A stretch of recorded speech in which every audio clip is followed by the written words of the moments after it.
Guten Tag, bonjour, hola, hi, I'm Eugene with Darkroom Software. In this video, we are going to be talking about language and specifically translation. We've added some new options within Darkroom Booth to update the language for non-English speaking customers. What this means is the text that's hard-coded in the software, you can now set your default or even a screen button to update. So let's go ahead and jump right in and see exactly what I'm talking about.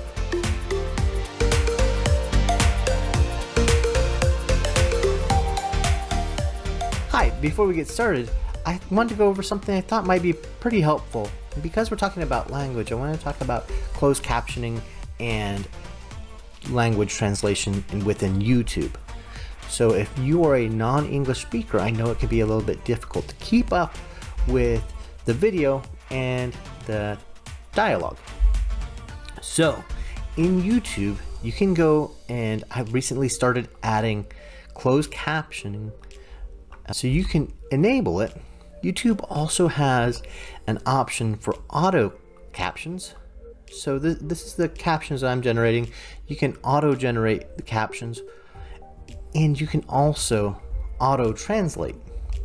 So if my preferred language was, let's say, Spanish, I can scroll right down here till I find Spanish, and it will auto translate to Spanish so I can read along with the video rather than trying to keep up in a language that's not my native language.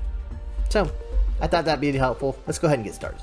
So the first thing we're gonna look at is right here. I have my language demo event. If I double click on it, I can now set the default language. And for an example, we're gonna go ahead and choose German. And we're gonna start the event. Now the default language is set to German, so whenever I click start, now this text right here is still in English, and there's a reason for that. But whenever I go to share, anything that's hard coded in is now in German. I go ahead and click OK. And the reason why this text right here is still in English is because it's set under the text menu. So the idea behind that is that if you are in a country and you primarily speak one language, more than likely you've already updated this text specifically for that language. And we don't know what text you have in here, so there's no way for us to build in those translations based on what you have here, because if you click on a different event, you'll see that that text changes each time. So the reason for that and why it doesn't show, we have it's because it can be updated in the text menu. Now let's say you are in a border town similar to me. I'm close to San Antonio. There are a lot of Spanish speaking people here. So if let's say I do an event like Quinceañera where they primarily are going to be speaking Spanish, but some people are going to speak English, then I might have a event set to the primary language of Spanish or primary English with an option set to choose Spanish. So let's look at my screen template and hit that. So you'll see that I have two different Mexican flags specifically for a reason.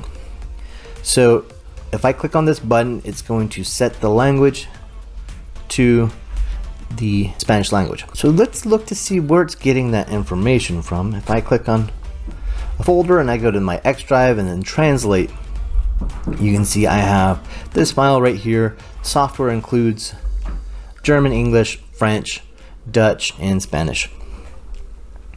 And then there's a guide file right here. So you can see that I've added two additional ones. So if I lived in a country that spoke a language that was not included, I can create my own translation file. And here's an example right here of one for surfer.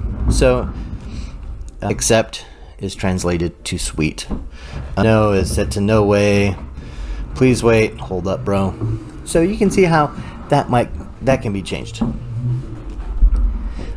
The other thing I want to show you is that the different versions of text. So if you look at this, I have Spanish versus this one has ES for Espanol. So I have an additional language file that I created. I duplicated this one, renamed it, and I've added those pieces of text from the text menu. So tap to start to begin. You can see that it matches up with this text right here. Look at the camera. Thanks for stopping by. I've added them and done a translation so that when it sees this text, it'll automatically update. So that's a way that you can update this text from the text menu. So we'll go ahead and click Start Booth and see that in action. So we're clicking on this one that's using the text file that I created or duplicated and updated. So you can see now it now has a Spanish version of look at the camera. My Spanish is not that great, so I'm not even gonna try. But that is the new options within Darkroom Booth 3 for language. You can update the text that's hard coded in, as well as the text from the text menu. And to see if you're on the current version or a version that supports this, if you're looking in the future, you can look right here to see whether you have this option for language. If you set it to Windows default, it's going to use the default language set by your operating system, Windows. So more than likely, that's what most people are going to do. So we know there are different versions of language, not only based on country, but also region. An example would be in Texas, we say y'all, versus outside of Texas, you might use you all or you guys.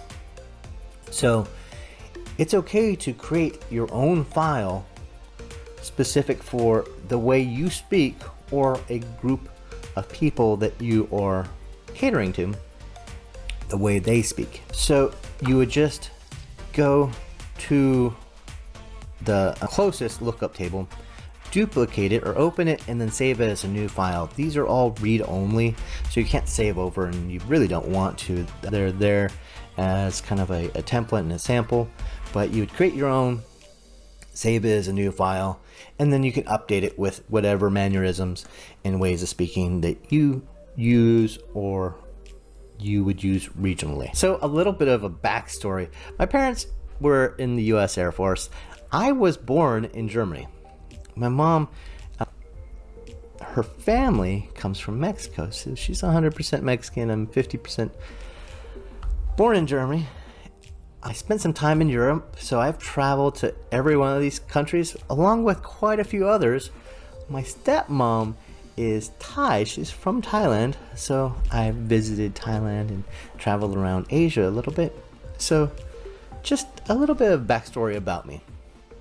But to all my friends out there across the world, gracias, dankeschön, thank you for watching. I'll see you next time.